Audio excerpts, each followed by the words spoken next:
13వ అధ్యాయంలోకి రండి. 13వ అధ్యాయము 34వ వాక్యము చూద్దాం. 34 మీరు ఒకరినొకరు ప్రేమింపవలనని మీకు కొత్త ఆజ్ఞ ఇచ్చుచున్నాను. చాలు. హల్లెలూయా. ఇక్కడ దేవుడు ఒక మాట అంటున్నాడు.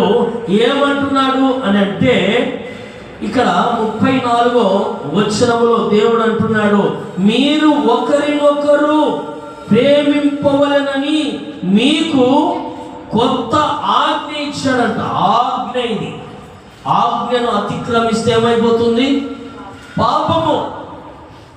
ఆజ్ఞ అనేది మనము అతిక్రమించకూడదు. అది దేవుడిచ్చిన ఆజ్ఞ. అది ఆ ఆజ్ఞ ప్రకారంగా నువ్వు నడవాలి.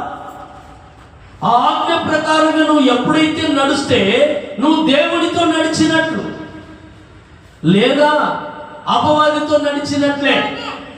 దేవుని ఆజ్ఞను నువ్వు ఎప్పుడైతే ధిక్కరిస్తావో, దేవుని ఆజ్ఞ ప్రకారంగా నువ్వు నడుచుకుంటావో, దేవుడితో నువ్వు నడిచినట్లు, దేవుడు నీతో నడిచినట్లు ఈ వాక్యము సెలవిస్తా ఉంది.